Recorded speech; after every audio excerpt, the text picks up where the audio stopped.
श्री कृष्ण चैतन्य प्रभु नित्यानंदा, श्री अद्वैत गदाधर शिवसदि गौर भक्त वृंदा। बोलो हरे कृष्णा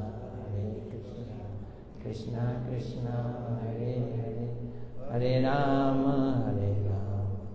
राम राम हरे हरे, हरे कृष्णा कृष्णा कृष्णा हरे हरे, हरे राम राम राम हरे हरे, हरे कृष्णा कृष्णा कृष्णा हरे हरे, हरे राम राम राम हरे हरे। फिर बोलो एक बार, हरे कृष्णा कृष्णा कृष्णा हरे हरे, हरे राम राम राम हरे हरे। मैं सर्वप्रथम अपने परम आराध्यतम गुरुदेव नित्य लीला प्रविष्णु विष्णुपाद अष्टोत्तर श्रीमद् भक्ति वेदांत नारायण गोस्वामी महाराज जी के चरणों में अनंत कोटि दंडवत अर्पित करता हूँ। तत्पश्चात समस्त गुरु परंपरा के चरणों में मेरा अनंत कोटि दंडवत प्रणाम। श्रीमद् भागवत अमल पुराण महापुराण के चरणों में मेरा अनंत कोटि दंडवत प्रणाम। उपस्थित वैष्णव वैष्णवियों के चरणों में यथायथ दंडवत प्रणाम। आइए पहले सुखदेव गोस्वामी जी को प्रणाम करते हैं। क्या है बोलो? बोलो यम प्रव्रजंतम अनुपेत अपेत कृत्यम देवपान विरह कातर आजुहावा, पुत्रेति तन्मयतया सर्वो अभिनेदु स्तम सर्वभूत हृदय मुनिमान्तो अस्मि। अब हम वेद व्यास जी को नारायणं नमस्कृत्यं नरं च एव नरोत्तमं देवीं सरस्वती व्यासं ततो जयं उदीरयेत्। अब भागवत को प्रणाम। नष्ट प्रायेषु अभद्रेषु नित्यं भागवत सेवया भगवती उत्तम श्लोके भक्तिर्भवती नैष्टिकीम्। श्रीमद् भागवत की जो ये ग्रंथ है जिसका हम पाठ कर रहे हैं, जिसकी कृपा लेना चाहते हैं, इसमें 12 स्कंद हैं, 12 कैंटो, और हर स्कंद में कुछ अध्याय हैं। और सबसे बड़ा है 10वां, भगवान कृष्ण की उसमें कथाएं हैं। सिद्धांत से आज हमें उसमें प्रवेश कर जाना चाहिए, पर चांसेस लगभग ना के बराबर है। कर गया तो ठीक, नहीं तो कल से जहाँ पे हैं वहीं रोक के सीधा कृष्ण कथा शुरू कर, कल से 100%। सारा तो बताया नहीं जा सकता, जहाँ हो वहीं रोक देंगे। नैमिषारण्य में लोग इकट्ठे हुए हैं और वहाँ पे 88,000 ऋषि हैं और सूत गोस्वामी जी वहाँ आ गए हैं। सूत गोस्वामी जी से उन्होंने प्रश्न पूछे हैं। उनके रिप्रेजेंटेटिव थे शौनक जी। शौनक जी ने 6 प्रश्न पूछे थे और उन 6 का उन्होंने उत्तर देना शुरू किया। और उस उत्तर देते देते में ही वो ये बतला रहे हैं कि परीक्षित महाराज जी को श्राप मिल गया 7 दिन का, और 7 दिन के श्राप के चक्कर में वो गंगा जी के किनारे आ गए। अब वहाँ सुखदेव गोस्वामी जी आ गए। वो वर्णन सूत गोस्वामी जी कर रहे हैं और करते करते वो इस डिपिक्शन में आ गए कि अब सुखदेव गोस्वामी जी आ गए। जब सुखदेव गोस्वामी जी आए तो सुखदेव गोस्वामी जी से परीक्षित महाराज जी ने प्रश्न पूछे। ये डायरेक्ट ऐसा लगता है भागवत हो गई, वो भी भागवत चल रही है। उन्होंने प्रश्न पूछे हैं कि मरने वाले को क्या करना चाहिए, मरणासन है उसे क्या करना चाहिए, तुरंत जो मरने वाला है, और जो कुछ दिनों के बाद मरेगा उसे क्या करना चाहिए, और आम लोगों को क्या करना चाहिए, किसको सुने, किसी को जप करें, किसी का की बातचीत करें। तो अलग अलग अध्याय में अलग अलग चीज़ें बताएंगे। मैंने आप लोगों के लिए जिस्ट निकाल के रखा है और मैं आपको सुनाता जा रहा हूँ, आप सुनते जाएं। एक बात को समझिए, हम गौड़िया मठ से हैं और हमारा संप्रदाय, हमारी परंपरा है गौड़िया परंपरा। ये संप्रदाय ब्रह्मा जी से शुरू होता है, ब्रह्मा जी से नारद जी, नारद जी से वेद व्यास, ऐसे करके हम लोग आए मध्वाचार्य जी से होते हुए, और उसके बाद ईश्वरपुरी पाद, ईश्वरपुरी का पाद के बाद चैतन्य महाप्रभु, खुद भगवान श्री कृष्ण ईश्वरपुरी पाद के शिष्य बन गए। और फिर रूप सनातन गोस्वामी, ये 6 गोस्वामियों के बाद विश्वनाथ चक्रवर्ती पाद जी, बलदेव विद्याभूषण ये देखो पूरी परंपरा चली। ये परंपरा पता है क्या चीज़ है, इसको समझना जरा। ये है पाइपलाइन जो पानी को टैंक से लाती है। अगर पाइपलाइन बीच में टूटी हो तो सब गड़बड़ हो जाएगा। हमारे दिल्ली में एक बार मैं एक म्यूनिसिपल कॉरपोरेटर के पास गया था, तो वहाँ पे कुछ मोहल्ले के लोग आए और वो म्यूनिसिपल कॉरपोरेटर से चीख चिल्ला रहे थे। बोल रहे थे, देखो जी हमारी गली में 2 पाइपलाइनें जाती हैं, एक पानी की है एक सीवर की है, दोनों टूट गई एक साथ। अब उसका पानी उसमें मिल रहा है, उसका पानी उसमें मिल रहा है, हमारे पीने के नल में सीवर का पानी आ रहा है, पीने के पानी में सीवर का पानी आ रहा है। यही आजकल की परंपराएं अगर टूटी हों या परंपरा हो ही ना, वो कुछ लोग कहते हैं हमारे 10 गद्दी हैं, हमारी 12 गद्दी हैं, 10-12 गद्दी से हम चल रही हैं। हमारी परंपरा का कोई टाइम ही नहीं है। ये ज्ञान नारद जी को ब्रह्मा जी ने दिया, ब्रह्म मध्य गुण कब दिया उसका कोई हिसाब किताब नहीं है। अनंत काल, the moment it was created, सृष्टि बनी और ये धारा चली। तो हमारी परंपरा का पाइप लीक नहीं कर रहा है, समझना इसमें। और ना इसका पानी बाहर जा रहा है, ना बाहर का पानी इसके अंदर आ रहा है, वो हम आप लोगों को देना चाहते हैं। और चैतन्य महाप्रभु जी ने तो उसको और भी ज़्यादा निखार के और सॉलिड करके हमें दिया है। और मध्वाचार्य जी ने तो हमको वैधि भक्ति दे दी थी, नारायण भक्ति दे दी थी, लेकिन चैतन्य महाप्रभु जी ने सॉलिड वृंदावन के कृष्ण की भक्ति दे दी, नथिंग डूइंग एनीथिंग एल्स। उसको समझने के लिए हम गौड़िया संप्रदाय में आते हैं। ब्रज की भक्ति की क्या ब्यूटी है, ये हम कल समझेंगे। और संडे को खासकर इस चीज़ पे बहुत, इसी चीज़ में हम जोर रखेंगे। तो उन्होंने पूछा परीक्षित महाराज जी को कि क्या करना चाहिए। तो सुखदेव गोस्वामी कहते हैं, परीक्षित अच्छी तरह से समझ लो, मनुष्य को चाहिए कि सब समय और सभी परिस्थितियों में, सब समय और सभी परिस्थितियों में अपनी संपूर्ण शक्ति के साथ भगवान श्री कृष्ण का ही श्रवण करे, कीर्तन करे और स्मरण करे। हरि शब्द बोला है। हरि कौन है? हरि कौन है? जो हमारे पापों को हर लेते हैं, इसलिए एक नाम उनका हरि। पाप हर लिए, वाह वाह वाह, बहुत अच्छे हो आप, हमारे पाप हर लेते हो। नहीं, एक और नाम इसलिए उनका हरि है क्योंकि वो हमारी संसार की आसक्तियों को हर लेते हैं, इसलिए उनका नाम हरि। वाह, इस संसार में हमारी कोई आसक्ति नहीं रहेगी, इसलिए उनका नाम हरि। फिर इससे भी बड़ा नाम है कि जो अलादनी शक्ति है उनकी अपनी प्रिय राधा रानी, जो बड़ी क्या कहते हैं, गर्वीली हैं, हठीली हैं, रूपीली हैं, गुणों वाली हैं, किसी पे नजर नहीं डालती हैं, उनके चित्त को भी हर लेते हैं, इसलिए उनका नाम हरि। वो हरि, उनका श्रवण करो, उनका कीर्तन करो, उनका स्मरण करो। वे लोग बड़े भाग्यवान हैं। सुखदेव गोस्वामी जी कह रहे हैं, किसको कह रहे हैं? परीक्षित महाराज जी को। वो लोग बड़े भाग्यवान हैं जो भक्तों के परम प्रिय और उनके प्राणेश्वर, भगवान भक्तों के प्राण के ईश्वर हैं, उनके प्राणेश्वर श्री कृष्ण के नाम, रूप, गुण और लीला और कथा अमृत को अपने कानों के डोनों में डाल डाल के वो पीते हैं। ये चीज समझनी है। उससे उनका चित्त संसार के विषय भोग और कामनाओं से खत्म हो जाता है। ना विषय रहते हैं, ना कामना रहती है। दुनिया की फिर कोई चीज इच्छा नहीं करती। फिर ये कहती है, हाय हाय मैंने शादी क्यों कर ली। फिर आदमी ये सोचता है, हाय हाय मैंने बच्चे क्यों कर लिए।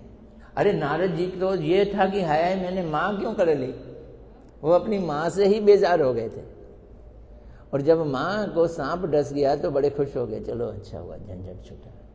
फिर जब अपने भी बच्चों के प्रति आसक्ति खत्म हो जाती है, वो है भक्ति। किसमें आती है? जो भगवान से जुड़ता है।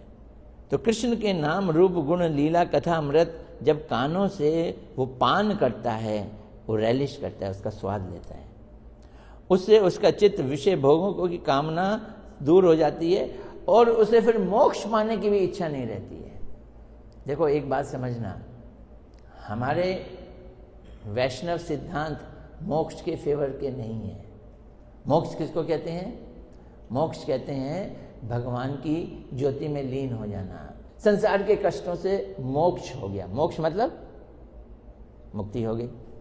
हम कष्टों से मुक्ति चाहते हैं। भगवान के भक्त कष्टों को इनवाइट करते हैं। कुंती जी तो इनवाइट कर रही थी। कुंती ने कहा प्रभु हमें कष्ट दो, जितने हो सके कष्ट दो। उनकी सेवा में जितना कष्ट आएगा वो कष्ट भी हमें बड़ा अच्छा लगता है। जैसे एक माँ का बच्चा हुआ, बच्चा बड़ा हुआ, 6 महीने का हुआ, 7 महीने का हुआ, 8 महीने का हुआ, दांत नहीं आए उसके। सब तो ठीक है, पर क्या हुआ? दांत नहीं आए। 9 महीने का हो गया, दांत नहीं आए। तो माँ ना रोज उसके मुंह के अंदर क्या करती है? उंगली डालती थी। वो दबाता था पर दांत नहीं आ रहा था। एक दिन उनके घर में कोई फंक्शन हुआ, भाई की शादी या कुछ, उसमें वो लगी रही। 4-5 दिन तक उसने उंगली मुंह में नहीं डाली। इस बीच में दांत आ गए, बच्चे के दांत आ गए। और शादी के बाद उसने उंगली उसके मुंह में डाली और बच्चे ने कस के दबा दी तो क्या हुआ? कटा, दर्द हुई। लेकिन वो दर्द में चिल्लाई नहीं, वो खुशी हुई। बच्चे के दांत। ये है प्रेम में कष्ट जब सुखकारी लगता है तो इसे प्रेम कहते हैं, वरना प्रेम है ही नहीं। प्रेम नहीं है वरना। तो ये कह रहे हैं कि मोक्ष उसको चाहिए जो चाहता है कि मेरे सारे कष्ट दूर हो जाएं, और ये चाहती है कि नहीं मेरे को उंगली दबाने का दर्द आना चाहिए, मैं इसको एंजॉय करूंगी। तो कष्ट को दूर करना मोक्षकामी लोगों का है, लेकिन भक्त मोक्ष नहीं चाहते। तो वो सुखदेव गोस्वामी को बोल रहे हैं, उनको मोक्ष की भी इच्छा नहीं रहती है। इतना जब सुखदेव गोस्वामी जी बोल दिए तो शौनक ऋषि जो सूत गोस्वामी से ये सब बातें सुन रहे थे, वो बोले, आगे जाके बोलते हैं, बुद्धि सूत जी राजा परीक्षित बड़े भारी बचपन से भक्त थे, मैंने सुना है। शौनक जी बोल रहे हैं, जन्म से ही भगवत परायण हैं। अब एक तरफ सुखदेव गोस्वामी और एक तरफ परीक्षित महाराज, और दोनों ही भगवान के भक्त, कृष्ण के भक्त, और दोनों संतों के बीच में आपस में वार्तालाप हो रहा है। और वार्तालाप कुछ नहीं है, कृष्ण के मंगलमय गुणों का गान हो रहा है। कितनी सुंदर बात है। हे सूत जी, शौनक आदि ऋषि एक्सपीरियंस्ड है, संत है ना। हे सूत जी, मनुष्य को जो कान मिले हैं ना, ये सिर्फ भगवान की कथा सुनने के लिए है। देखो कितनी अच्छी बात कर रहे हैं। और जो कथा नहीं सुनते हैं उनके कान नहीं है, ये सांप की बिल है। बिल जानते हो, जिसमें सांप घुसता है। जो सुने उसके कान, और कृष्ण कथा सुने उसके कान तो कान, और जो कृष्ण कथा ना सुने उसके कान सांप की बिल है। जो जीव भगवान की लीलाओं का गायन नहीं करती है वो मेंढक की जीव है, सिर्फ टर टर टर टर करती रहती है, फालतू, बेकार। जो सिर कभी भगवान श्री कृष्ण के चरणों में नहीं झुकता। मैं कभी कभी मंदिर में देखता हूँ, लोग आते हैं और यूं ही खड़े खड़े हाथ जोड़ देते हैं, सोचते हैं काम हो गया। लेकिन हमारे को सिर झुकाना है। जो सिर भगवान श्री कृष्ण के चरणों में झुकता नहीं, भले वो राजा का सिर क्यों ना हो, रेशमी पगड़ी पहनी हुई हो और मुकुट उसके ऊपर हो, लेकिन वो सिर इस शरीर के ऊपर बोझ है। क्या कहें, वो सिर क्या है? शरीर के ऊपर बोझ है। जो हाथ भगवान की सेवा में नहीं लगते हैं, पूजा में नहीं लगते हैं, उसमें कितने भी सोने के कंगन क्यों ना पहना लिया जाए, समझ लो मुर्दे में वो सोने के कंगन पहना दिए। जो आंख भगवान की याद दिलाने वाली विग्रह और मूर्ति को नहीं देखती, भगवान के धाम और तीर्थों का दर्शन नहीं करती, भगवान के भक्तों का दर्शन नहीं करती, वो आंख नहीं है। हमारे यहाँ मजाक में कहते थे, मम्मी कभी कहती थी बचपन में ना, जा वहाँ से ये वाली चीज़ उठा ला कमरे से। हम चीखते थे, दिख नहीं रही है। बोलती थी तुम्हारी आंखें या बटन? वो कहती थी आंखें या बटन। यहाँ ये बोल रहे हैं वो आंख आंख नहीं है, वो मोर पंख की आंख है। मोर पंख में आंख जैसे दिखाई देता है, ऐसे ये बोल रहे हैं। जो भगवान के भक्तों के और भगवान के धाम के दर्शन नहीं करती जो आंख, वो मोर के पंख के में बनी हुई आंख जैसा ही निरर्थक आंख है। मनुष्य के पैर चलने की शक्ति रखने पर भी अगर भगवान के धाम नहीं जाते, भगवान के मंदिरों में नहीं जाते हैं, तो वो पेड़ों से गए गुजरे हैं। जो चलते नहीं है, पेड़ तो नहीं चलते ना, वो पेड़ों से गए गुजरे हैं।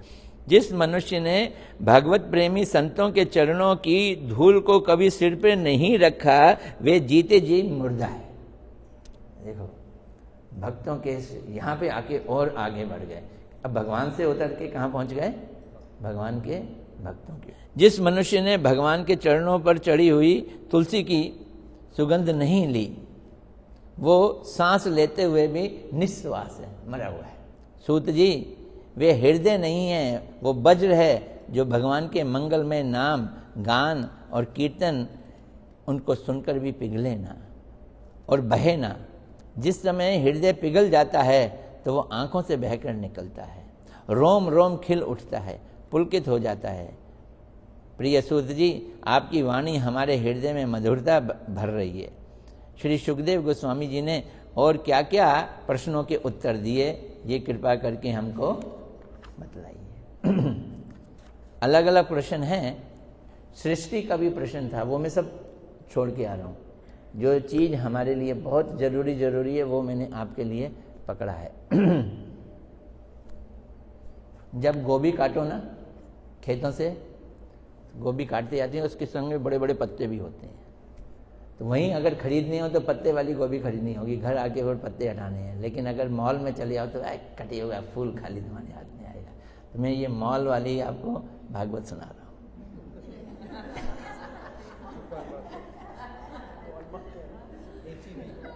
सारे पत्ते हटाकर सीधी। एक बात नहीं समझ आती, आत्मा तो चेतन है और हम जड़ नहीं है। हम क्या हैं? चेतन है।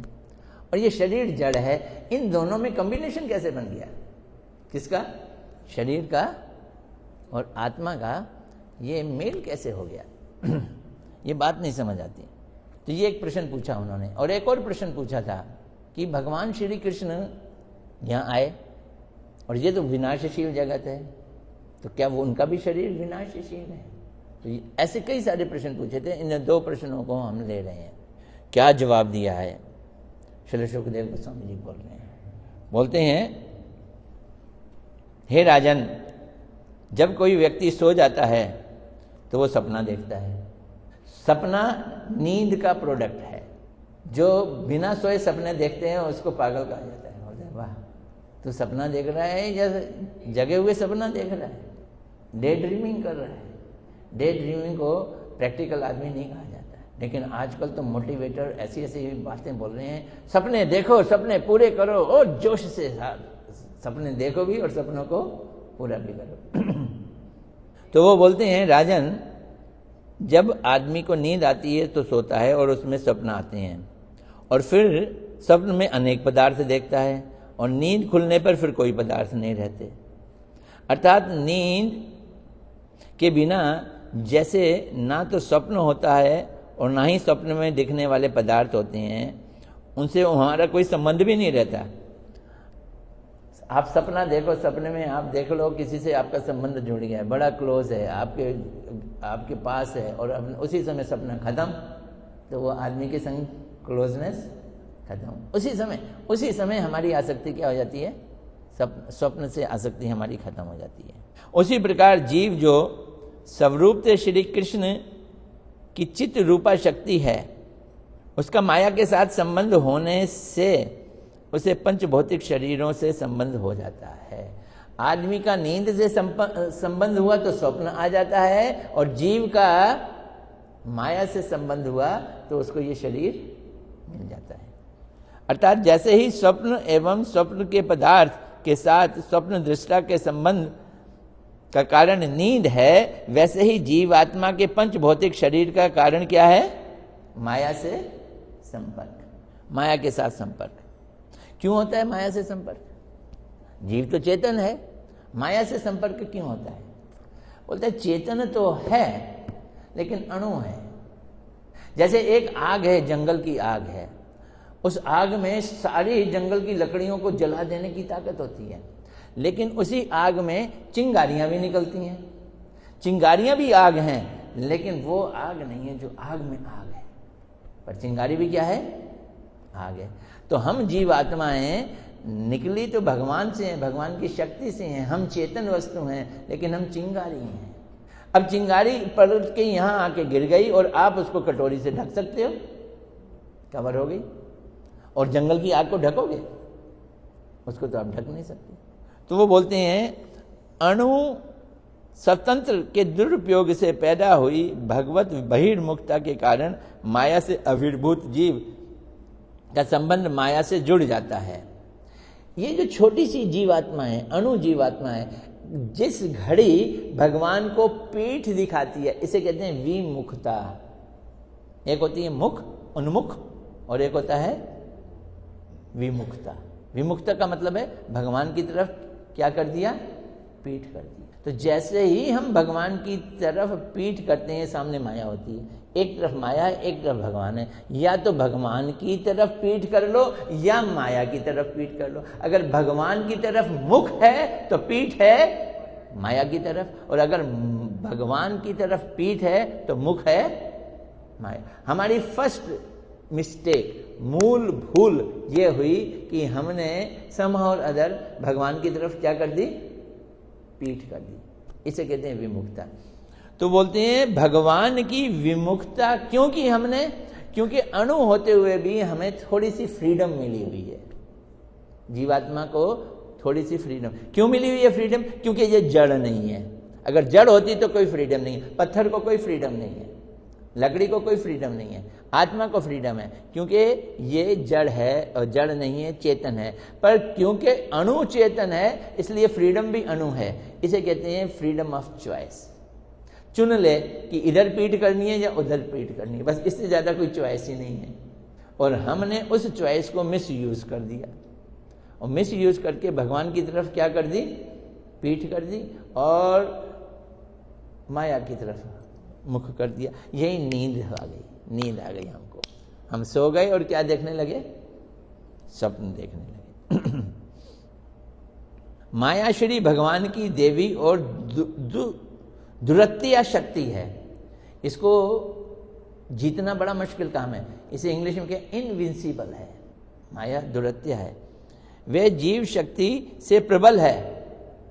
वो जीव शक्ति से प्रबल है।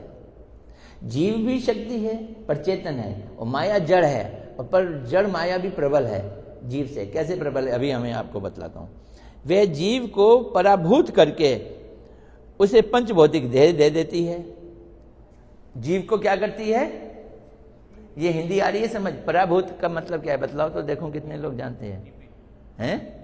हाँ, ये बंगाली आदमी बोल रहे हैं। पराभूत मैंने डिफीट, क्योंकि बंगाली में संस्कृत शब्द बहुत सारे बड़े बड़े हैं। पराभूत मैंने डिफीट। किसको डिफीट करती है? जीवात्मा को डिफीट करती है। और फिर क्या करती है? उसमें एक अभिमान पैदा कर देती है। डिफीटेड जीव में एक अभिमान होता है, क्या? मैं ये शरीर हूं। उसे शरीर दे देती है पंचभौतिक। मैं ये शरीर हूं, और शरीर की चीजों को वो कहता है ये मेरा है, ये मेरा है। ये माया करती है। और देह से संबंध रखने वाले संसारिक पदार्थों में वो मेरापन देखता है। शरीर को तो मैं ही कहने लग जाता है, और संसार की चीजों को मेरा कहने लग जाता है। तो दो चीजें पैदा हो गई, मैं और मेरा। ऐसा अभिमान पोषण करते करते करते करते पता नहीं कितने जन्म बीत गए, चलती जा रही है सिलसिला। अतः श्री भगवान की बहिरंगा माया के साथ संबंध होना यही कारण है जीव आत्मा को ये पंच भौतिक देह के साथ संबंध हो जाना, और कोई दूसरा कारण नहीं है। माया से संबंध ये पंच भौतिक। और माया से संबंध क्यों हुआ? क्योंकि हमने क्या की? पीठ कर ली। किसकी तरफ पीठ कर ली? भगवान की तरफ पीठ कर ली। जब हमने भगवान की तरफ पीठ की तो सामने माया दिखी। माया बड़ी लुभावनी लगती है। ऐसे लगती है कि मैं उसे पकड़ लूंगा, कंट्रोल कर लूंगा, प्यार करूंगा, मजे लूंगा। I will control her and enjoy her. हमारी ताकत थी भगवान के पास जाने की, भगवान के पास जाने की बजाय हम माया के पास चले गए।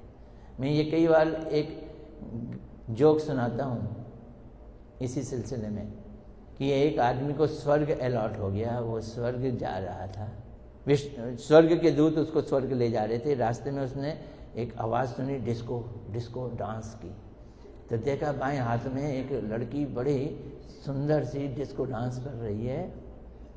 तो वो बोलता है कि ये क्या है? बोलता है उधर मत देखो, वो नर्क है। बोलता है मुझे तो बड़ी अच्छी लग रही है, तुम नर्क कह रही हो। भाई इधर देखो, यहाँ स्वर्ग है। और स्वर्ग में बगीचे, खाली लंबे चौड़े बगीचे, बंदा दिख नहीं रहा था वहाँ कोई। बोलता है यार ये तो मुझे बोर और मोनोटोनस जगह लग रही है, तुम्हारा नर्क मुझे ज़्यादा अच्छा लग रहा है। तो जैसे स्वर्ग अलॉट है, क्या वो नर्क नहीं जा सकता है? बोलते हैं हाँ जा सकता है, पर आप दुखी होगे मत जाना वहाँ पे। बोलते नहीं जाने दे यार, मुझे नर्क ही जाने दे, मुझे बड़ी सुंदर लग रही है ये सारी चीज़ें। वो चला गया। वो डांस ऊपर फर्स्ट फ्लोर में हो रहा था, शीशे से दिख रहा था। जैसे ही वो अंदर घुसा, तो वहाँ पे यमदूतों ने कस के उसको लात मारी और कलाबाजी खा के गिरा। बोलता है ये क्या हो रहा है? बोलता है स्वर्ग में तो यही होता, और नर्क में तो यही होता है। बोलता है मैं तो वो डांस देख के आया था। बोलता है वो हमारा एडवर्टाइजमेंट डिपार्टमेंट है, नर्क का एडवर्टाइजमेंट डिपार्टमेंट है। ऐसे ही जैसे ही उसने भगवान की तरफ पीठ की तो सामने जो माया देखी वो वैसी माया देखी। उसे लगा ये तो मेरे काबू में आ जाएगी, और इसलिए उसने एक कदम आगे बढ़ा लिया। उसके पास गुंजाइश नहीं थी, एक कदम आगे बढ़ाते ही टेरिटरी चेंज हो गई। जहां वो सेफ खड़ा था, सेफ की जगह वो माया जगत में आ गया, और माया ने खटाक से उसके ऊपर शरीर डाल दिया। भौतिक शरीर, पंच तत्व का, 8 चीजों का, एक सूक्ष्म शरीर डाल दिया, एक स्थूल शरीर डाल दिया। और अब वो स्थूल और सूक्ष्म शरीर को, स्थूल शरीर पृथ्वी, जल, वायु, अग्नि, आकाश, और सूक्ष्म शरीर मन, बुद्धि, अहंकार, इन 8 चीजों का बना हुआ शरीर उसके ऊपर हो गया। अब वो फंस गया। यहाँ पे निकलेगा कैसे?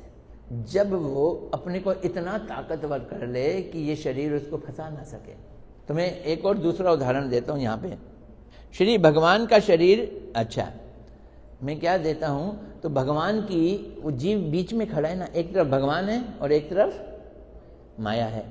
तो अगर वो माया की तरफ ना जाके भगवान की तरफ मुख कर ले तो उसका एक पैर भगवान की टेरिटरी में चला जाएगा। जैसे ही भगवान की टेरिटरी में जाएगा वैसे ही भगवान की शक्ति, जो इनर शक्ति है, स्वरूप शक्ति है, माया शक्ति नहीं, कौन सी शक्ति?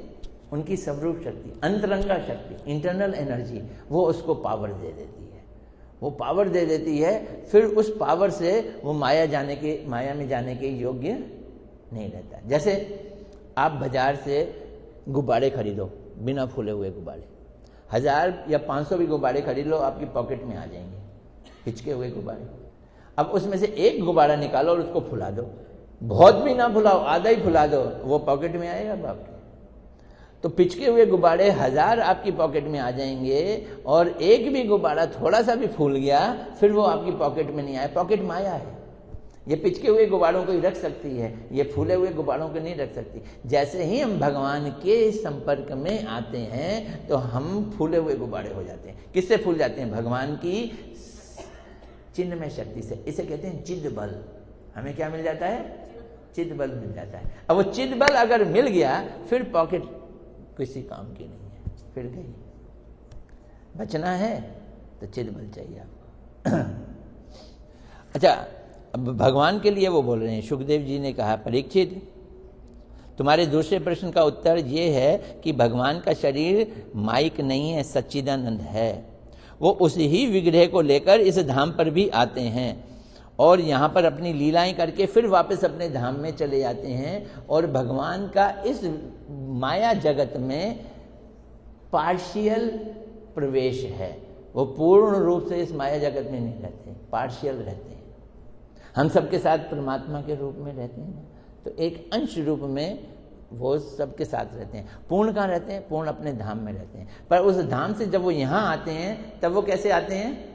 तब पार्शियल नहीं आते हैं, तब पूरे के पूरे आते हैं। फिर चतुर्श्लोकीय भागवत भी है ब्रह्मा जी को, जो भगवान ने सुनाई थी, वो मैं नहीं ले रहा, वो अपने में और ऊंची चीज़ है। इसके बाद एक बार कर्दम ऋषि ब्रह्मा जी की संतान समझ लो। उनको ब्रह्मा जी ने कहा कि विवाह करो, तो वो जंगल में चले गए, भगवान की पूजा करने लगे। किस लिए? तपस्या की, बड़ी ज़बरदस्त तपस्या की। भगवान ने दर्शन दे दिए। बोलते हैं तू क्यों तपस्या कर रहा है? बोलते हैं मुझे एक सुंदर सी लड़की दे दो मेरे योगी। भगवान सकबग आ गए, इतनी मेहनत कर रहा है एक लड़की पाने के लिए, ये भी कोई काम की चीज़ है? पर अब कोई ऋषि है, वो पूजा भी करता है, तो ब्रह्मा जी का कहना मान रहा है। ब्रह्मा जी उसके पिताजी हैं। तो हमारे वो क्या कहते हैं, तीर्थ महाराज जी कहते हैं वो खुश भी हुए और थोड़ा सा दुखी भी हुए। कौन? भगवान। तो दुखी हुए तो उनकी आंख से एक बूंद पानी गिर गया, आंसू गिर गया, उससे एक सरोवर बन गया, उसका नाम हो गया बिंदु सरोवर। बूंद बिंदु गिरा तो क्या हो गया? बिंदु सरोवर। और वो दक्षिण में है, दक्षिण भारत में बिंदु सरोवर। पुरी के पास क्या है वो जगह? भुवनेश्वर में भी है बिंदु सरोवर। और हमारे वेदों में लिखा है, शास्त्र में लिखा है, इसको श्रील भक्ति विनोद ठाकुर जी ने कोट किया है, हिमालय का ही और बिंदु सरोवर का हिंदू, ये है हिंदुस्तान। हिमालय से लेके बिंदु सरोवर तक का जो स्थान है वो हिंदुस्तान है। यहाँ की खूबी क्या है? सब लोग भगवान की भक्ति में लगे रहते हैं। हिंदुस्तान शब्द का हिंदू शब्द का है, हिंदू। हिंदू कहाँ से आया? बिंदु सरोवर से। भगवान कहते हैं जा, तो ये आशीर्वाद दिया। 3 दिन बाद यहाँ पे मनु आएंगे अपनी पत्नी शतरूपा के संग। उनकी बड़ी सुंदर बेटी है, क्या नाम है उसका? हैं? देवहूति उसका नाम है। तो उससे विवाह कर लेना। अब देखो, मनु ने, he is the first king of the whole universe, और उन्हीं से ही हम मनुष्य बने हैं। मनु की संतान मनुष्य, हम सब मनुष्यों के एक किस्म से किंग है। उनकी बड़ी सुंदर बेटी, सबसे छोटी, खूबसूरत, मोस्ट लाडली। आजकल के लोग देखते हैं कि कितना पैसे वाला लड़का है, उससे शादी कराएंगे, उसका पैकेज कितना है, उससे शादी कराएंगे। अमेरिका में है या इंडिया में, उससे शादी कराएंगे। इन्होंने क्या किया कि खबर मिली कि कर्दम ऋषि करके एक ऋषि हैं, वो ऋषि तपस्या कर रहे हैं, उनसे शादी करा देते। मेरी बेटी ऋषि के लायक है। जंगल में कोई महल नहीं, कोई मकान नहीं, कोई कुछ नहीं, कुटिया भी है कि नहीं। अब जैसे ही ये वहाँ पहुँचे मनु, और कर्दम ऋषि ने उनके दर्शन किए, कहते हैं ना हाय हेलो हुई, दोनों ने एक दूसरे को एक्सचेंज किया। तो कर्दम ऋषि हंस पड़े, उन्हें याद आ गई। भगवान ने बताया था ना कि मनु आएंगे, शतरूपा आएंगी, उनकी बेटी आएगी। तो वो घटना को याद करने से उन्हें भगवान की याद आ गई। भगवान के दर्शन करने से, भगवान की याद आने से, वो शरीर जो तपस्या करके कृशक गया था, दुबला हो गया था, दुर्बल हो गया था, कुरूप हो गया था, उसमें खूबसूरती आ गई। इतनी खूबसूरती आई कि शतरूपा भी उनके ऊपर मोहित हो गई। बोलती विवाह करूंगी तो इन्हीं से ही। और वहीं उन्होंने शादी कर दी, वहीं विवाह कर दिया, वहीं पे दान दे दिया, चले गए। अब देखो, आदत तो आदत है, उनको आदत पड़ गई तपस्या की, विवाह करके भूल गए कि मेरी विवाह हुआ है, और फिर तपस्या में लग गए। अब ये उनकी सेवा कर रही है। ये इतनी सेवा में लगी कि इसने अपना नहाना धोना खाना पीना छोड़ दिया, सिर धोना छोड़ दिया, बाल चिपक गए एकदम। कई साल बीत गए, वो लड़की नहीं रही, वो बुढ़िया हो गई, कुरूप बुढ़िया हो गई। एक दिन सेवा कर रही थी तो इसने देखा कि एक कोई महिला सेवा कर रही है। बोलते तुम कौन हो? कौन पूछता है? कर्दम ऋषि पूछते हैं तुम कौन हो? बोलते आप भूल गए, मैं शतरूपा, मेरा आपसे विवाह हुआ। और देवहूति, तुम देवहूति? वो मनु शतरूपा की बेटी, वो तो बड़ी सुंदर थी। अब वो इसको देख रहा है, ये सुंदर नहीं है, वो तो बड़ी सुंदर थी। ओह, तुमने मेरे से ज़्यादा तपस्या कर डाली। तो वो बोली देखो, जब हमारा विवाह हुआ था तो तब आपने कहा था कि मैं तुम्हें संतान दूंगा। तो एक स्त्री की ये हमेशा इच्छा रहती है। देखो देवहूति क्या कह रही है कि किसी ऋषि से उसकी संतान हो, और ये मेरी इच्छा है। उनका ठीक है, मैंने भी वायदा किया था, मैं वायदा पूरा करता हूँ। तुम ऐसा करो, इस बिंदु सरोवर में डुबकी लगाओ। उसने जैसे ही बिंदु सरोवर में डुबकी लगाई तो जैसे वो आजकल दिखाते हैं ना, एक केमिकल आ रहा है उसमें काला काला चांदी का अगर कोई टुकड़ा है उसे डाल दो तो खटाक अंदर डलते ही बाहर निकला तो बस सफ़ेद हो जाता है। वैसे ही वो जैसे ही उसने अंदर डुबकी लगाई वो एकदम उसका रंग रूप बदल गया। और क्या देखा उसने कि 1000 लड़कियां उसकी सेवा के लिए प्रस्तुत, थालियां लेके आई हैं उसको श्रृंगार करने के लिए। उसका सब कुछ हो गया। अब वो लड़कियां कर रही हैं उसको श्रृंगार कर रही हैं, कोई मैनिक्योर कर रही है, कोई पेडिक्योर कर रहा है, कोई शैम्पू कर रही है, कोई कुछ कर रहा है। और जब वो बाहर निकल के आई, इन्होंने एक विमान तैयार कर दिया, एक ऐसा विमान जिसकी कल्पना नहीं कर सकते अपनी योग शक्ति से। और उस पर विमान पे चढ़ाया, आइए ये विमान आपके लिए। कई मंजिला बिल्डिंग थी उसके अंदर बगीचे थे, उसके अंदर गार्डन थे, चिड़ियाँ चहक रही थी, 6 बहारें उसमें एक साथ। और उस सुंदर विमान से वो विश्व के किसी भी कोने में जा सकती थी। स्वर्ग में जाके वहाँ के कानन में उन्होंने अपना हनीमून मनाया, एक किस्म से ये कहते हैं। कहाँ कहाँ नहीं गए वो लोग, बहुत आनंद लिया। बहुत साल बीत गए, 100 साल बीत गए इस चक्कर। एक दिन बोली कि अब बच्चा भी होना चाहिए। उन्होंने 9 रूप धारण कर लिए। अपनी पत्नी को संतुष्ट करने के लिए कर्दम ऋषि ने 1 2 3 9 रूप धारण कर लिए। उन 9 उनके स्वरूपों से 9 बेटियां हुई उसको। बोलती है बेटियों की शादी भी करनी है आप? बोलते हैं करूँगा, कोई बात नहीं, पर मैं तुम्हें पुत्र देकर फिर संन्यास ले लूँगा। पहले से ही तैयारी थी, पुत्र देकर संन्यास ले लूँगा। और भगवान ने जब आशीर्वाद दिया था कर्दम ऋषि को, तो उन्होंने कहा था, रोए थे तो बिंदु सरोवर बन गया, और खुश हुए थे बोले कि मैं तुम्हारा बेटा बन के आऊँगा। अब देखो, इधर तो वो बेटे बन के आए, ब्रह्मा जी भी आए उनकी स्तुति करने के लिए। बेटे का नाम रखा कपिल भगवान। कुछ लोग कहते हैं कपिल मुनि, ये वो वाले मुनि नहीं थे, ये कपिल भगवान ही थे ना, कपिल भगवान। ब्रह्मा जी ने भी स्तुति की। ब्रह्मा जी ने लड़के बतला दिए कि अपनी 9 लड़कियों की इन लड़कों से विवाह कर दो। उनका विवाह कर दिया। कर्दम ऋषि घर छोड़ के चले गए। बेटा घर में है, बेटा कौन है? भगवान। उसको छोड़ के कहाँ चले गए? जंगल में चले गए। ये भी कोई बात है? भगवान को छोड़ के भगवान ढूंढने जा रहे हो हैं? भगवान को छोड़ के भगवान ढूंढ। सुन लो, एक बात समझ लो, भगवान हमसे दूर नहीं है। अब यहाँ भी तो है ना, सामने बैठे हुए हैं, हमारे हृदय में भी हैं। वो कहते हैं, गुरुदेव ने एक जगह हमारे लिखा कि मैं तुम्हारी सांस से ज़्यादा तुम्हारे नज़दीक हूँ। जब गुरुदेव हमारे सांस से ज़्यादा नज़दीक हैं तो भगवान तो और ज़्यादा नज़दीक हैं। लेकिन हमारी योग्यता नहीं है कि हम उनको अपने इंद्रियों से ग्रहण कर सकें। ये सारी दिक्कत है।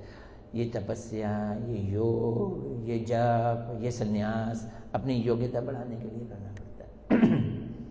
तो वो तो तब ये तपस्वी थे, उनकी योग्यता स्लो बढ़ेगी, तप से बढ़ेगी। लेकिन ये जो थी, ये भक्त थी शुरू से ही, वो चले गए। और उसके जाने के बाद देवहूति ने एक दिन अपने बेटे को पकड़ लिया। बैठो यहाँ जरा। क्या बोलती है? प्रभु। बेटा नहीं बोलती। कपिल को क्या बोली? कपिल भी नहीं बोला। क्या बोली? प्रभु, मेरी इंद्रियां बड़ी दुष्ट हैं। अपनी इंद्रियां, कितना भोग किया उसने। इतना भोग कोई संसार की एक नारी कल्पना भी नहीं कर सकती जितना उसने भोग किया। विषय की लालसा और विषयों के भोग से मैं ऊब चुकी हूं, पर है बड़ी दुष्ट। कौन? मेरी इंद्रियां बड़ी दुष्ट। आप सबके स्वामी हैं, आदि पुरुष हैं। इस देह में मैं और मेरापन है, उसे हटाओ। आप अपने भक्तों के संसार रूपी इस वृक्ष को वैराग्य की कुल्हाड़ी से काट देते हैं। आप मेरी आसक्तियों को दूर करो, मैं आपकी शरण में आई हूँ। देवहूति किसकी शरण में आ गई? अपने बेटे की शरण में आ गई। भगवान मुस्कुराते हुए बोले, देखो भाई, जीवों का बंधन और मुक्ति का कारण उसका मन ही है। मन से ही वो बंधता है और मन से ही वो मुक्त हो जाए। मन मैंने राजी हो जाओ, अब मुझे संसार नहीं चाहिए, संसार की आसक्ति से दूर हो। आसक्ति जीव का वो बंधन है जिसे वो काट नहीं सकता। भौरा कमल से आसक्त रहता है। शाम को भौरा कमल का रस पी रहा होता है, कमल बंद हो जाता है सूरज के जाते, और भौरा भी कमल के अंदर बंद हो जाता है। भौरे में इतनी ताकत है कि वो लकड़ी में छेद कर दे, लेकिन कमल में छेद नहीं करता, अंदर ही पड़ा रहेगा। कमल से क्या है, उसको प्यार है, कमल में छेद नहीं कर सकता। इंतजार करता है दिन का, दिन को खिलता है, जैसे ही कमल खिलता है भौरा फिर बाहर जाता है, रात भर कैद रहता है। ये आसक्ति है। आसक्ति जब गुरु और वैष्णवों में होती है तो ही मुक्ति मिलती है। हमें आसक्ति चेंज करनी है। गौर हरे श्री श्री राधा गोविंद की जय, श्री सीताराम लक्ष्मण हनुमान जी की जय। जब ये बंद करती है ना तब मेरा दिल घबराने लगता है। इसका मतलब आधा घंटा रह गया है। अच्छा खैर, सुनते जाओ, जो है सो है, क्या कर सकते हैं। ये चीज़ अच्छी नहीं लगनी चाहिए, ये चीज़ ऐसी लगनी चाहिए कि हाँ मैं अब ऐसा करूँगा। पंजाब में एक सूफी संत हुए, उसका नाम था बुल्ले शाह। वो किसान था, धान की खेती करता था। धान की खेती में क्या होता है कि धान को पानी में उगाते हैं, जब वो छोटे छोटे हो जाते हैं फिर उसको उस जगह से उखाड़ के दूसरी जगह लगा देते हैं। ये धान की खेती का नियम है। कमीरी, हाँ, मतलब वहाँ से उखाड़ के वहीं पास में ही फिर हैं, हाँ, अगर उखाड़ के फिर से नहीं लगाएंगे धान नहीं आएगा। तो ये जो बुल्ले शाह थे वो उस समय वो लगा रहे थे, तो इसी समय एक आदमी आया उनसे शिक्षा लेने के लिए कि मुझे भगवान को पाना है, मैं भगवान को कैसे पाऊँ, मुझे कोई उपाय बता दो। तो वो खेत कर रहे थे, तो उन्होंने पंजाबी में ही बोला, और रब दा की पाना, रब का क्या, भगवान का पाने की कौन सी दिक्कत है, इत्थों पुट्टो इत्थे लाना, इधर से पुट्टो मतलब उखाड़ दो, इत्थे लाना इधर लगा दो, रब मिल गया। वाह क्या आसान बात है। यानी अपनी आसक्ति संसार में है, वहां से निकालो और भगवान में लगा दो। आसक्ति रहेगी, वो हमारा आत्मा का गुण है, टू लव, वो रहेगा। उसका विषय चेंज करना है, सब्जेक्ट मैटर चेंज करना है। इत्थो पुट्टो इत्थे लाना, रबदा की पाना। तो वो यही कह रहे हैं, हमारी गुरु और वैष्णवों में आसक्ति होनी चाहिए। बोलते ये वैष्णव कौन है, इनके लक्षण क्या है। तो उन्होंने साधुओं के लक्षण बतलाए। साधु का सबसे बड़ा लक्षण दिखेगा तुम्हें, वो सहनशील होते हैं, वो करुणा के निदान होते हैं। इतनी करुणा की दुष्टों पे भी कृपा करते हैं। जो अच्छे लोगों पे कृपा करें तो वो कृपालु नहीं है। कृपालु कौन है, जो दुष्टों की भी निंदा ना करे। मैं कभी कभी एक वन लाइनर वो पोस्टर देता हूँ, मेरे उसमें आता है चलते चलते में। तो एक जगह मैंने दिया था, संत उसे कहते हैं जो मंथरा की भी निंदा ना करे। मंथरा जानते हो कौन थी? मंथरा ने कैकेयी को भड़काया था। जो मंथरा में भी गुण देखे वो कौन है, संत है। वो संत होते हैं, सुहृद होते हैं, वेल विशर, शांत प्रकृति के होते हैं। और मुख्य गुण उनका यह है कि अनन्य भक्ति वाले होते हैं। बाकी सारे गुण और भक्ति ना हो तो सब बेकार। ऐसा साधु मेरे लिए सब संसारिक बंधनों का परित्याग कर देता है। ये संत पुरुषों में अगर हम जाएंगे तो क्या होता है। बहुत बढ़िया श्लोक बोला है। मैं श्लोक ज़्यादा बोल नहीं रहा, ना मुझे आते हैं ना ही मैं बोल पाता हूँ। सताम प्रसंगा मम वीर संविदो, ये हमारे गुरुदेव को श्लोक बहुत अच्छा लगता था। सताम प्रसंगा, उनका प्रसंग लगातार हमेशा ऐसे भक्तों का किसके लिए होता है, मेरी कथाओं पे होता है। ऐसे सतपुरुष की संगत में मेरी वीरवती कथाओं का प्रसंग हमेशा ही चलता रहता है। वो मुंह से वही कथाएं बोलते रहते हैं और उनके मुख से वो कथाएं निकलती हैं। उनके पास जो रहते हैं वो उन कथाओं को बड़ा ही रसायन समझ कर लेते हैं। रसायन शब्द का, रसायन मीन्स आम खाओ अच्छा लगता है, दूध पियो अच्छा लगता है, और दूध और आम मिला के मैंगो शेक बनाओ तो आम से भी ज़्यादा अच्छा और दूध से भी अच्छा। इसे कहते हैं आम रस, रसायन। ये क्या हो गया, रसायन। तो वो मेरी कथाओं को अपने रसायन की तरह कानों को प्रिय लगने वाली रसायन को उनके अपने कानों में डालते रहते हैं। उनका सेवन करने से पुरुष श्रेष्ठ मार्ग में उन्नति करता है।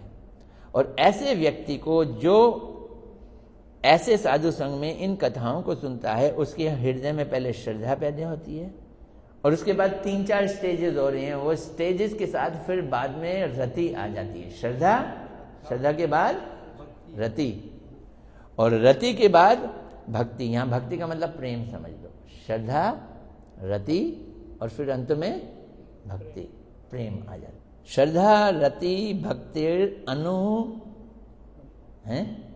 अनुश्रति, स्टेप बाय स्टेप एक एक चीज आती है। अनन्या भक्ति कर्म कोश को भस्म कर देती है, फिर हमारे मरण चक्कर खत्म, सारे कर्म कोश खत्म हो जाते हैं। प्रश्न उठता है कि भक्ति है क्या?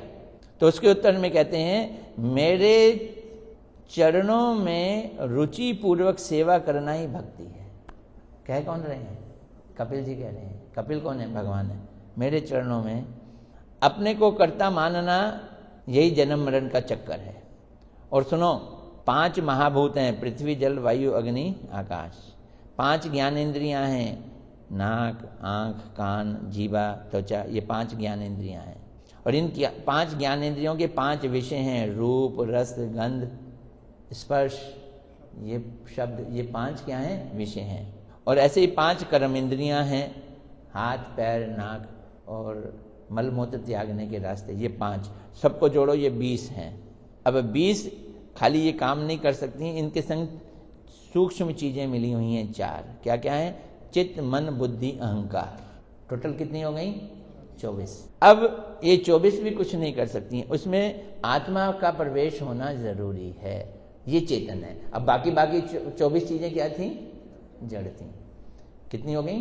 25। तब भी काम नहीं चलेगा। फिर भगवान परमात्मा के रूप में जब अंदर आते हैं, तब ये शरीर पूरा कॉन्स्टिट्यूशन होता है। कितनी बन गई? 26। ये स्टैटिस्टिक है, इसे सांख्य योग कहते हैं। ये क्या है? स्टैटिस्टिक। भगवान कहते हैं, ध्यान करो मेरा मुख कमल देखो मुस्कुराता हुआ, मेरे नेत्र देखो मुस्कुराते हुए, विशाल छाती देखो, इस तरह से देखकर मेरा ध्यान करो। मेरे छाती के बीच में श्री वत्स का निशान है, वो देखो। गले में माला है, उस कौस्तुभ मणि की माला है। मैंने पीला क्या पहना हुआ है? दुकूल, पीत शोभनम। दुकूल मतलब पीतांबर, और हाथ में क्या है? वेणु है। ये ध्यान करो। अवस्था मेरी 15 साल की, नित्य किशोर अवस्था, इसका ध्यान करो। अलग अलग अंगों का ध्यान करो। ध्यान के बारे में बोल रहे हैं, बोलते फिर एकदम बोलते हैं। पर सच्ची बात बताऊं, इन ध्यान के चक्करों को छोड़ो। पहले कहते हैं ध्यान करो, तो बोलते हैं ध्यान के चक्करों को छोड़ो। ध्यान करने से ना प्रवृत्ति बदल जाती है। ध्यान और भक्ति बहुत अलग अलग रास्ते हैं। भक्ति भी मेरी है, ध्यान भी मेरा है, लेकिन ध्यान इज नॉट सुपीरियर। क्या बोलते हैं? भक्ति मार्ग में भक्त ध्यान लगाने की बजाय श्रवण करता है। He like to listen about me. खाली बैठ के ओम ध्यान नहीं लगाना चाहता। वो कहते हैं, चल सुनाओ भगवान के बारे में। तो कौन सुनाएगा? सुनाने वालों के पास वो जाता है, उसको भगवान का श्रवण अच्छा लगता है, और जो सुनते हैं उनके पास भी जाता है या उन्हें बुलाता है। हम लोग मंदिर में यही करते हैं ना। आप सुनने के लिए तैयार हो ना? अब देखो, मंदिर वालों ने आप लोगों के लिए बुलाया है। कैसे बुलाया है? इतना बड़ा मंदिर बनाया। किसके लिए बनाया है? जो अगर मंदिर के हम ऑर्गेनाइजर देख लें, यहाँ पे 5-6 लोग जो बैठे हैं, उनके घर, उनका तो अपना घर है, सोते तो वहाँ है, वो वहाँ पे उनका खाना पीना चलता है। उनको इस मंदिर की क्या जरूरत है? They are providing facility to the listeners to come here and sit here and listen. फिर आप आए, 7 दिन कथा सुन रहे हो, रात को जाओगे, भूख लगेगी, आपके लिए प्रसाद तैयार कर रहे हैं। आ रही हैं महिलाएं, आ रही हैं, मैं देख रहा हूँ कुकिंग कर रही हैं, और आप लोगों को बना रही हैं। किस लिए बना रहे हैं? Giving facility to listen. तो भक्ति यही करते हैं। जो बोलना जानता है, वो बोलने की कला, वो भी बोलने के लिए उन लोगों के पास जाता है जो सुनना चाहते हैं, और जो सुनना चाहते हैं वो उनके पास जाते हैं जो बोलना जानते हैं। और भी जो भक्त हैं वो इन दोनों का मिलन कराने की कोशिश करते हैं, बोलने वाले की और सुनने वाले की। यही भक्ति है। इतना सुनता है कि उसमें खो जाता है। हमारा माइंड ना कंप्यूटर है ना, गार्बेज इन गार्बेज आउट, कथा इन कथा आउट। अगर हम लगातार कथा सुनेंगे तो कथा बोलेंगे, और लगातार अगर हम टीवी वीवी देखेंगे तो वो टीवी वीवी बोलेंगे। तो जो चीज़ अंदर जाएगा वही चीज़ बाहर आएगा। तो जो आदमी इन्हीं चीज़ों में डूबा रहता है, वो इतना आवेश में आता है, कभी कभी चीखने लगता है, चिल्लाने लगता है, रोने लगता है, हंसने लगता है, नाचने लगता है, और उसके हृदय में प्रेम उदित हो जाता है। तो भक्ति मार्ग तो अनेक हैं। कोई ध्रुव जैसा है, राज्य के लिए भक्ति कर रहा है। कोई है गजराज, हाथी था ना, वो अपने को बचाने के लिए भक्ति कर रहा है। कई हैं, लेकिन जो निष्काम सिर्फ भगवान के प्रेम के लिए भक्ति कर रहे हैं वो उत्तम भक्ति है। कई तरह की भक्ति है, सर्वोत्तम भक्ति वही है। भगवान की सेवा के लिए कष्ट सहने के लिए जो तैयार रहता है, फिर उसे मुक्ति की कहाँ कामना है, वो असली भक्ति है। भगवान की सेवा के लिए कष्ट भोगने के लिए जो राजी है। आप पूछोगे कैसे करें, शुरू कैसे करें? मंदिर में जाओ, ये भक्ति है। विग्रहों के दर्शन करो, ये भक्ति है। मेरा नाम कीर्तन करो, ये भक्ति है। सब में मैत्री भाव रखो, ये भक्ति है। भगवान के गुणों का श्रवण करो, ये भक्ति है। सभी प्राणियों का दान और मान और सम्मान करो, ये भक्ति है। जो अपनी समस्त क्रियाओं को मुझे समर्पित कर देते हैं वो सर्वश्रेष्ठ हैं, और जो देह गेह में आसक्त रहेंगे वो नीचे गिरेंगे।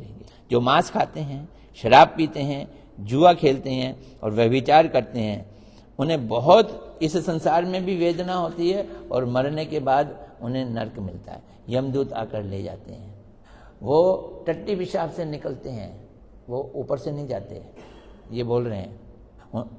और माँ की योनि में हमें कितना कष्ट उठाना पड़ता है, तब हम बड़ा चिल्लाते हैं हमें यहाँ से निकालो, हम आपका भजन करेंगे, लेकिन बाहर आके सब भूल जाते हैं। ये माया बड़ी मासूम सी लगती है, ऐसा लगता है कि हम इसे अपने काबू में कर लेंगे। माया सेवा करने के बहाने पास आ जाती है, स्त्री की तरह, वही स्त्री कहलाती है। ये माया पता है क्या है? घास फूस से ढका हुआ कुआं। खबरदार इस पे पैर मत रखना, कहां गिरोगे? कुएं में गिरोगे। घास फूस से ढका हुआ कुआं। स्त्रियों में आसक्त पुरुष मरते हैं तो स्त्री बन जाएंगे, इससे ज्यादा उनका कुछ नहीं होने वाला। सकाम कर्म करने वाले जीव जिनको संसार चाहिए वो देवी देवताओं की पूजा करेंगे, या तो शिव जी करेंगे, देवी की करेंगे, गणेश जी की करेंगे, लेकिन जिनको मेरा प्रेम चाहिए वो अनन्य होकर सिर्फ मेरी पूजा करेंगे। फिर देवहूति ने उनकी स्तुति की, हे नाथ कैसी विचित्र बात है, जिसके उदर में सारा विश्व है वो मेरे उदर में आया। ये स्तुति कर रही है कौन? देवहूति। आप भक्तों के कल्याण के लिए विभिन्न अवतार ग्रहण करते हैं। आपका श्रवण कीर्तन स्मरण करने से चंडाल भी पवित्र हो जाता है। यदि आपके दर्शन हो जाएं तो फिर कहना ही क्या। देवहूति ने अपने द्वारा निर्मित इस ग्रह के मोह को त्याग दिया। सुना है उसे भगवान का धाम मिला और उसका शरीर पवित्र नदी बन गया। ये देवहूति कर्दम का संवाद है। और प्रेम नहीं, अभी खत्म नहीं करना, अभी आज तो अभी आधा घंटा चलाना है। आधा घंटा नहीं तो कम से कम 20-25 मिनट लेना पड़ेगा। देखो अब मैं आपको बतलाता जा रहा हूं। हिरण्यकश्यप और हिरण्याक्ष का संवाद है वो मैंने छोड़ा है, कपिल मुनि का ये बतलाया है। उसके बाद सती का यज्ञ में जल जाना, फिर ध्रुव जी की कथा, राजा वेन की कथा, ये सब मैं छोड़ रहा हूँ। पुरंजन का उपाख्यान बड़ा सुंदर है, उसमें बड़ी सुंदर शिक्षाएं हैं। प्रचेताओं का उसमें भी बड़ी सुंदर शिक्षाएं हैं। अब मैं राजा भरत जी की कथा ले रहा हूं आपके सामने। एक राजा भरत थे, वो भी मैं सोचूंगा संक्षेप में आप लोगों को सुना देता हूं। राजा भरत थे, उनके अंदर भक्ति जागृत हो गई, उन्हीं के ऊपर हमारे देश का नाम भारत पड़ा। उनसे पहले हमारे देश का नाम कोई बता सकता है क्या था? हैं? आर्यव्रत नहीं, आर्यनाभ। आर्यनाभ था, अजनाभ, अजनाभ, हाँ अजनाभ। और भरत पे क्या पड़ गया नाम? भारत पड़ गया। भरत सतयुग की बात, यहाँ 1 लाख साल की उम्र हो, उनके बच्चे, उनकी पत्नी, उनका राज्य सभी अनुकूल। बड़ी अजीब बात है, भक्ति में आ जाओ अनुकूल को छोड़ने का दिल कर जाता है। प्रतिकूल को तो सभी छोड़ देते हैं, जब अनुकूल को छोड़ने का दिल करे इसका मतलब वास्तव में भक्ति आ गई। और अनुकूल भी रोज साथ उठता बैठता हो ना तो वो भी बेकार लगने लग जाता है। मैंने बहुत सारी न्यूज पढ़ी, खबरें दी। एक औरत ने इसलिए तलाक लिया क्योंकि उसका पति जो है वो बिल्कुल उसका हैंड पैक्ड था, इसलिए उसने तलाक ले लिया। बोलती मेरे से रहा नहीं आता, जो मैं कहती हूँ वही करता है। ये भी कोई पति हुआ है? नहीं आया ना समझ, आता भी नहीं है। जिसके ऊपर बीतती है वही जान सकता है। उन्होंने एक बहुत अच्छी बात है, हमें रोबोट नहीं चाहिए। लड़की बोलती, मैंने सच्ची में ये कहा, वो आजकल भी न्यूज़ में पढ़ा, पहले भी पढ़ा, इंग्लैंड में हुआ ऐसा। एनीवे, सबको छोड़ के भजन करने के लिए आया, जंगल में बैठ के भजन किया। दोष ये किया किसी महात्मा के पास ना जाकर जंगल में भजन किया, नाम ले लिया महात्मा से, सब कुछ लिया और भाव की अवस्था तक पहुंच गया। एक हिरनी पानी पी रही थी, नदी पास में बह रही थी, एक शेर आया और शेर के डर से हिरनी गर्भवती थी, उसने छलांग मार के नदी को क्रॉस किया। तो वो भरत की तरफ आ गई और उसने छलांग मारने में बच्चे को जन्म दे दिया और बच्चा पानी में बहने लगा, ये मर गई। हिरनी की आंखें बड़ी मोटी मोटी होती हैं और वो मरी ऐसे, उसकी आंखें भरत जी की ओर थी। भरत जी को ऐसा लगा मरते समय वो कह रही है मेरा बच्चा पानी में बह रहा है, उसे बचा दो। अब वो बोल तो सकती नहीं है, वो तो मर रही है, लेकिन उनको लगा, वो गए, उन्होंने उसको बचाया। ये कहीं दोष की बात नहीं, ये कोई पाप नहीं है, लेकिन भक्ति के मामले में ये घटिया बात हो जाती है। When you get attached to something else may not be sin. उन्होंने उस बच्चे को संभाला, उसको फल फूल का लेके दूध अपने पिलाना शुरू कर दिया, पर उसमें आसक्त हो गए धीरे धीरे। उसकी देख रेख, आप जिसकी देख रेख करोगे तो उसमें आसक्त हो जाओगे। आपने कभी देखा है, एक पेड़ होता है पॉइजन का होता है, उसका नाम क्या है मैं भूल रहा हूँ। हाँ, अगर आपने अपने घर में वो लगा दिया ना खुद अपने हाथों से, तो उसे काट नहीं सकोगे, उसे काटना मुश्किल हो जाता है। अपने हाथों से पाला हुआ है ना। तो हिरन का बच्चा उन्होंने अपने हाथों से पाला, वो बड़ा हो गया, हिरन का झुंड आया, हिरन के झुंड के बच्चा तो चला गया। अब ये बच्चा ढूंढ रहे हैं, उसी समय मृत्यु का समय आया, मरते समय हिरन का ध्यान आया, तो नेक्स्ट लाइफ हिरन बन गए। हिरन बनते ही उनको पिछली जिंदगी हिरन में भी याद थी। उन्होंने कहा मैंने एक बड़ी गलती की थी कि मैं महात्माओं के बीच में नहीं रहा, अब हिरन का इस्तेमाल करूंगा। ढूंढा उसने कहाँ पे आश्रम है भक्तों के, एक आश्रम में जाके रहने लगा। महात्माओं के आश्रम में महात्माओं की बात तो सुन नहीं सकता था, समझ भी नहीं सकता था, पर वहां जाके बैठ गया जहां उनका खाने का जूठन फेंकी जाती थी, उसको ही खाता था। महात्माओं की जूठन खाना बड़ी ताकतवर चीज है। मर गया हिरन, तो फिर दूसरा जन्म मनुष्य योनि में हुआ, फिर उसका नाम भरत रखा गया। अब उसने अपने को गूंगा बहरा बना दिया, ना कुछ सुन सकता है ना बोल सकता है, ऐसा बना दिया। पिताजी उसे ओम लिखाना सिखाना चाहते थे, वो लिखना ही नहीं जानता था, जानता नहीं था, वो चाहता ही नहीं था। वो भक्ति की भाव की स्टेज तक पहुंचा हुआ था, वो अपना भजन अंदर ही अंदर करता रहता था, जबरदस्त भक्त था। पिताजी इसी दुख में मर गए। भाई भाभी पालते थे, बड़ा गंदे ढंग से पालते थे।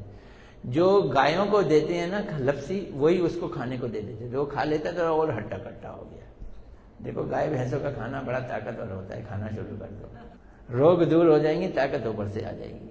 हम मीट खाने को ऊंचा मानते हैं, उसे वेजिटेरियन को घास फूस कहते हैं। एक दिन डकैत उसको पकड़ के ले गए कि काली की आगे उसका वो करेंगे, बलिदान करेंगे। लेकिन जैसे ही मारने लगे काली प्रकट हुई, उनकी मूर्ति से काली प्रकट हुई और मारने वाले की खड़क पकड़ के उन्होंने सारे वहां के डकैतों को मार डाला और आके उनको स्तुति की, आप मेरे प्रभु के भक्त हो। काली कह रही है मुझे अपने भक्त प्रिय नहीं लगते, मुझे भगवान के भक्त बहुत प्रिय लगते हैं। मेरे भक्तों ने आपके संग बड़ा दुस्साहस किया, मुझे क्षमा करें। वो तो चली गई, वो कुछ नहीं किया, वो एकदम रोबोट की तरह, जैसे भी रोबोट की तरह रहा। तो एक दिन वो खेत की मेड़ पे बैठा था, राजा वहां से गुजर रहा था, राजा का नाम था रघुगुणा। वो पालकी में जा रहा था, 4 कहार ले जा रहे थे, एक कहार बीमार पड़ गया तो उन्होंने इसी को पकड़ लिया, भरत को। हटा कटा था ना, चल तू पालकी ढो। अब ये पालकी ढोने लगा है, तो पालकी ढो रहा है तो झटके लग रहे हैं, तो राजा ने डांट लगानी शुरू कर दी, बड़ा पतला है, बड़ा दुर्बल है, पालकी उठाई नहीं जाती है, कमजोर हो गया है। वो फिर झटके मारे, तो समझता नहीं है मैं राजा हूं, मैं तो ये दंड दे सकता हूँ, मृत्यु दंड भी दे सकता हूँ। तो उस समय अपना उसने मुख पहली बार खोला, कौन राजा कौन प्रजा, कौन दुर्बल कौन मोटा, कौन किसका भार ढोता है। जब इसने ऐसी ऐसी प्रश्नात्मक बातें कहीं तो राजा ने कहा पालकी रोको, और पालकी से छलांग मार के नीचे उतरे, उसके पैरों में पड़ गया। आप महाराज कौन हो? आप कहीं कपिल मुनि तो नहीं, मैं जिनके पास जा रहा हूँ सुनने के लिए, आप बतलाएं आप हैं कौन? तब बोलते हैं तुमने भरत जी का नाम सुना है? अब ये भी अभी भी भरत है, लेकिन अब इसको कह रहे हैं जड़ भरत, क्योंकि जड़ जैसा रह रहा था ना, जड़ भरत। तुमने भरत जी का नाम सुना? वो तो हमारे एंसेस्टर हैं, पूर्वज हैं, उन्हीं की तो हम संतान हैं, उन्हीं की तो हम खानदान से हैं। रघुगुणा बोला मैं वही। अरे बाप रे, फिर चरणों में पड़ गए और उनको बड़ी उन्होंने गालियां दी, बहुत बुरा भला कहा। तुम अपने को राजा कहते हो, राजा कहकर कहते हो मैं प्रजा का पालक हूं, और 4 लोगों के कंधों में चढ़ते हो और कहते हो मैं इनका पालक हूं। तुम पालक हो या क्रूर हो, ये मतलब पालक हो या क्रूर हो। फिर तुम ये बहुत अभिमान जताते हो कि तुम राजा हो, तुम दंड दे सकोगे। ये बड़ी गलत बात है, दंड देने की बात दिमाग से हटा दो। ये देखो, ये संसार जो है ना, ये भवाटवी है, एक जंगल है। जंगल से कोई आदमी अगर पैसे लेके जाता हो तो लुटेरे लूट लेते हैं। सबसे पहले हमारी जो दौलत लूटी है वो मति है। क्या दौलत है? मति। मति मैंने बुद्धि। ये बुद्धि जो है ये हमारी सबसे पहले। अब अपने को कैसे हमने कंट्रोल करना है? बोलते हैं मन मोक्ष का कारण है और मन ही बंधन का कारण है। यही बात उन्होंने कही थी। किन्होंने? कपिल भगवान ने कही थी। मन पर काबू करने के लिए एक ही उपाय है, गुरु वैष्णव की शरण में, आचार्य उपासना, उनकी शरण में जाओ, उनकी आराधना करो, फिर मन को परास्त कर सकते हो। मैं कथा सुनाता हूं इसमें, बाप रे बाप, यहीं पे छोड़ना पड़ेगा क्या? मैं कथा सुनाता हूं कि एक बार एक राजा ने एक बकरी पाली थी और कहा जो इसको पेट भर के घास खिलाएगा मैं उसको इनाम दूंगा। तो अब वो लोग खिलाते थे, राजा बकरी को घास डालता था, वो फिर मुंह मारती थी। राजा ने सबको सजा दे दी। एक महात्मा आए, बोलते बकरी मुझको दे दो। महात्मा बकरी लेके दूसरे दिन आए, बोलते अब इसको टेस्ट करो। राजा ने उसको घास दिलाई, इसने मुंह फेर लिया। फिर घास डाली, उसने मुंह फेर लिया। राजा ने कहा आपने क्या जादू कर दिया, बकरी और घास ना खाए। बोलते हैं ये जो बकरी है ना, ये कल से लेके गया हूं मैं, इसको घास डालता था, जैसे ये खाती थी मैं इसके मुंह पे थप्पड़ मार देता था, फिर ये घास खाती थी मैं मुंह पे थप्पड़ मार देता था। मैंने 24 घंटे यही काम किया, इसका मुंह सूझ गया, इसे समझ आ गया घास खाऊंगी तो मुंह पे थप्पड़ मारेंगे, इसलिए अब मैं घास इसके आगे डाल रही हूं। तो ये ऐसे ही मन को काबू करना पड़ता है राजन। इसे आचार्य और वैष्णव की सेवा का थप्पड़ मारो, मन भागेगा भोगों की तरफ। उसे आचार्यों की सेवा में फिर लगाओ, फिर भक्तों की सेवा में लगाओ। बोलते हैं महात्माओं की टोली में कथा होती है, उनकी कथाओं को सुनो। महात्माओं के चरणों की धूलों में नहाओ। वो तो कह रहे थे ना सिर पे रखो, इन्होंने क्या बोला? स्नान करो। एक तरफ तो कहारों के कंधे पे चढ़ के जाते हो और दूसरी तरफ अपने को कहते हो कि मैं पालन करता हूं। तुम पालक हो या क्रूर हो, बतलाओ तो। वास्तव में संसार की जितनी भी वस्तुएं हैं वो नश्वर हैं, प्रकृति से बनी है, अतः वो तुम्हारी है ही नहीं। ये तुम्हारे बच्चे, तुम्हारे बेटे, तुम्हारे स्त्री पुरुष, ये भी तुम्हारे नहीं है। इसे भवाटवी कहा उन्होंने। जीव जंगल में धन के लिए पीछे पीछे भाग रहा है, ऐसे ही हिरन भागता है पानी के लिए। ना हिरन को पानी मिलता है, ना जीव को जंगल में पैसा मिलता है, उल्टा जानवर सताते हैं। हम संसार पे विजय प्राप्त करना चाहते हैं, राजा हो ना तुम, और छोटी छोटी बातों पे बिलबिला रहे हो। सच्चा सुख महात्माओं के पास है। संसार के स्त्री पुत्र घर संपत्ति ऐसे बंधन है जिससे निकलना संभव नहीं है। ये असली डकैत हैं जिन्होंने तुम्हारा सारा धन हरण कर लिया है। बंद करो दंड देने का कार्य, निर्वैर हो जाओ। विषय को छोड़कर भगवान की सेवा रूपी नौका में बैठकर पार हो जाओ। ये उन्होंने शिक्षा दी। इसके बाद में चाहता था अजामिलोपाख्यान। अजामिलोपाख्यान में नामाभास की महिमा बतलाई है। अजामिल ने अंतिम समय में अपने बेटे का नाम नारायण रख दिया और इसी कारण वो नरक में जाने से बच गया। मैं छोटे में बतला रहा हूँ, नरक में जाने से बच गया। और फिर उसने बड़े प्रेम से नारायण का नाम लिया। 10 साल की उसको उम्र मिल गई, वो आगे बढ़ गया। अब राजा चित्रकेतु की कथा है, वो मैं सुना चुका हूँ। किसी के घर में सुनाई है?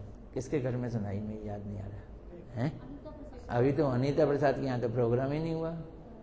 यहाँ पे भी सुनाई थी थोड़ी सी, यहाँ पे भी सुनाई थी, इसलिए राजा चित्रकेतु की भी अभी मैं कथा नहीं सुना रहा हूँ। चलो कल से हम वो करेंगे, क्या कहते हैं, कृष्ण कथा शुरू कर देंगे।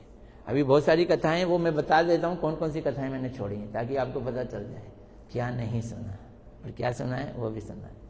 कल हम कृष्ण जन्म करेंगे, उसको डीप में सुनेंगे, बड़े ध्यान से सुनेंगे, गौड़िया परंपरा के अंदाज में सुनेंगे। ठीक है, गौर प्रेमानंदे हरे हरे हरे बोल। चलो ज़्यादातर नहीं, हरे कृष्णा कृष्णा कृष्णा हरे हरे, हरे राम राम